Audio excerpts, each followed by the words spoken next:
207 3050 dari jurusan Teknik Otomotif. Baik, pada video kali ini kita akan membahas tentang sistem electric power steering.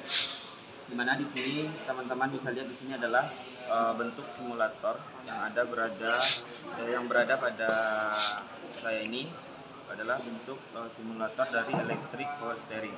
Dimana di sini adalah simulator dari jenis steering dari Toyota Avanza 2011. Saya akan menyebutkan yang pertama yaitu apa fungsi dari electric power steering.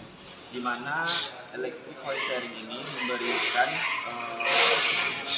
kemudahan pada pengemudi saat melakukan putaran roda ataupun melakukan steering, yaitu memberikan keringanan yang lebih efektif dan lebih responsif tentunya. Di mana di sini komponennya yaitu berkaitan dengan motor listrik sebagai penggerak utamanya, dan jenis di sini adalah elektrik yang full, bukan yang semi, yaitu di mana di sini memang ia motor listrik yang menggerakkan langsung dari jenis electric power steering ini, bukan juga yang seminya, yaitu ada juga yang menggunakan fluida. Mungkin di sini saya akan menyebutkan beberapa analisa kerusakannya ataupun apa saja gangguan yang sering terjadi pada electric power steering. Di mana untuk electric power steering ini yaitu dia berkaitan dengan kelistrikan, tentunya ada kabel-kabel ataupun konduktor yang biasanya juga sering terjadi kerusakan, di mana kelistrikan ataupun tidak mengalir sesuai dengan sistem kelistrikannya. Terus ada juga kerusakan pada sensor, yaitu ada sensor VSS dan sensor CKP, yaitu sensor kecepatan yang berada pada gear sensor, di mana situ juga ada terjadi kerusakan, dan cara perbaikannya yaitu bisa dibersihkan atau diganti dengan yang baru. Dan juga ada kerusakannya itu berkaitan dengan motor listrik langsung, yaitu penggerak utamanya, tapi juga jarang terjadi kerusakannya, tapi juga ada. Dan ada juga kerusakan yang terjadi mungkin pada ECU-nya yang kurang responsif lagi, di mana mungkin sinyal yang dialirkan atau diterima dari sensor ke ECU lalu ke aktuatornya itu tidak sesuai lagi dengan apa gaya atau tekanan yang diberikan oleh pengemudi pada saat melakukan gerakan roda ke kiri atau ke kanan. Mungkin itu untuk analisa kerusakannya. Kita akan melakukan beberapa pengenalan komponen yang berada pada electric power steering. Baik, di sini untuk komponen utamanya, di sini bisa teman-teman lihat, di sini ada sensor, di mana untuk rangkaian itu prinsip kerjanya itu ada sensor, ECU dan aktuator. Di mana di sini untuk sensornya itu ada sensor CKP dan sensor VSS. Di mana di sini gear sensor dia akan membaca atau mendeteksi dari gear sensor.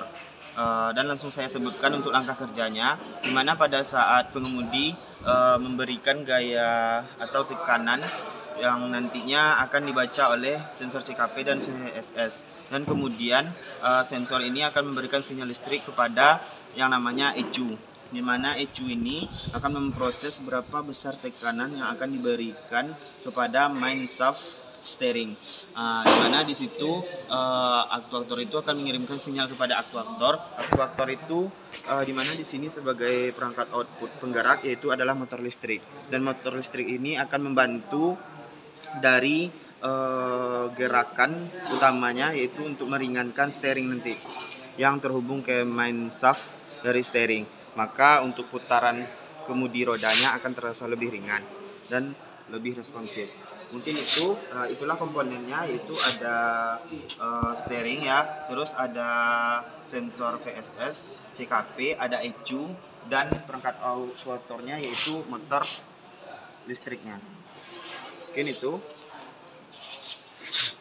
Kita lanjut ke langkah berikutnya, melakukan proses penguji cobaan, di mana di sini materi kita itu adalah electric power steering, di mana apakah benar dengan menggunakan sistem electric power steering ini untuk steering terasa lebih ringan dan responsif. Maka untuk itu akan kita uji coba, di mana di ini tidak ada simulatornya, dan untuk baterai atau aki sudah kita pasang, dan juga kita menggunakan tegangan AC dan DC. Dan AC maka kita akan hubungkan ke oke. Di sini bisa teman-teman lihat, di sini posisi kontaknya dalam keadaan off dan kita on kan. Nah, maka untuk lampu indikatornya sudah menyala.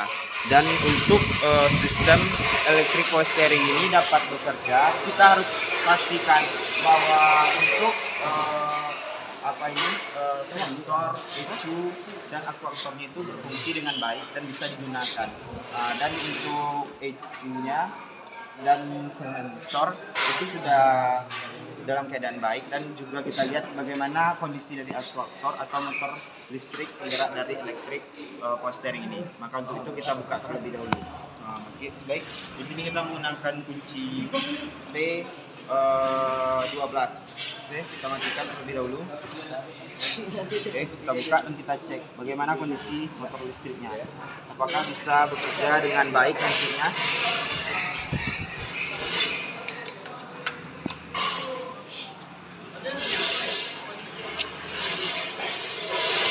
Kadang tersabuk.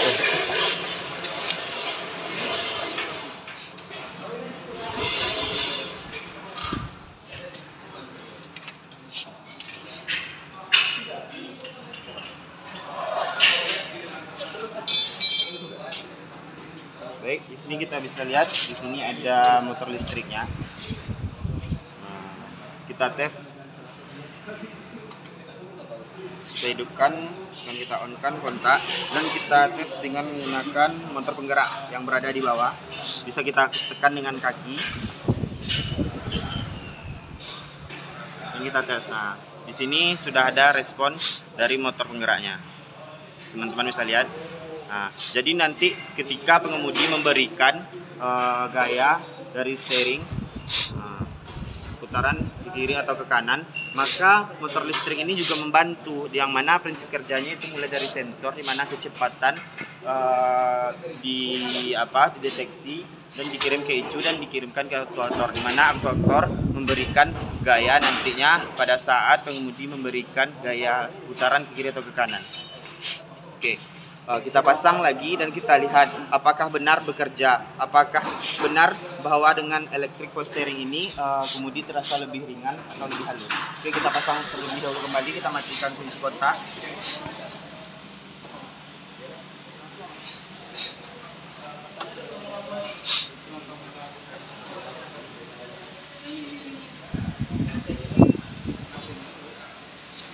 Kalau kan tadi aja mati dulu.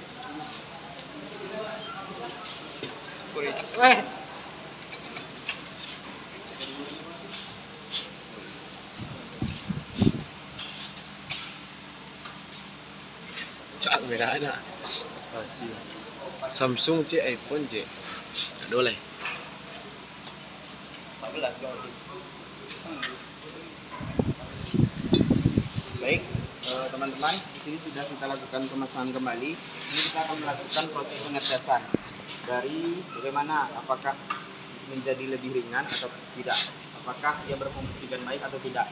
Dan di sini kita akan hidupkan kembali kunci kontak, di mana untuk power steering ini bekerja pada atau on pada kecepatan di bawah 80 km per jam, dan di atas kecepatan 80 km per jam untuk electric power steering ini tidak lagi bekerja. Yang mana itu yang bekerja adalah dari sensor yang mana nanti akan menginformasikan kepada ECU. ECU tidak lagi memberikan gaya ke aktuator. Dan di sini kita tes ya. Baik, di sini kita tekan motor penggeraknya sekali, dan di sini untuk gear sensornya nanti akan berputar. Teman-teman bisa lihat di sini. Nanti oke, kita berikan tekanan sekali saja. Oke, di sini sudah berputar gear sensornya dan akan dibaca oleh sensor VCC dan CKP. Nah, dan di sini kita akan melakukan putaran, akan terasa lebih ringan, lunak sekali ya. Makanya steering yang menggunakan electric power steering akan terasa lebih ringan dan halus. Nah, dan coba kita matikan, pasti akan terasa lebih keras. Kita matikan ya. Ini akan terasa lebih keras. Agak susah. Seperti steering manual rasanya. Tapi ketika dihidupkan kembali dan sensor akan membaca pergerakan dari motor penggerak, maka putaran akan terasa lebih ringan. Ringan sekali ya. Mungkin itu saja teman-teman, tak usah lagi. Mungkin itulah bentuk video dari pengembangan dari sistem electric power steering, di mana itu fungsi pada steering pada kendaraan Toyota Avanza 2011. Mungkin hanya itu yang dapat saya sampaikan. Yang kurangnya saya mohon maaf. Saya akhiri dengan Assalamualaikum warahmatullahi wabarakatuh. I'm an icon, man. And my girl about a 10. I should fuck her in a Benz.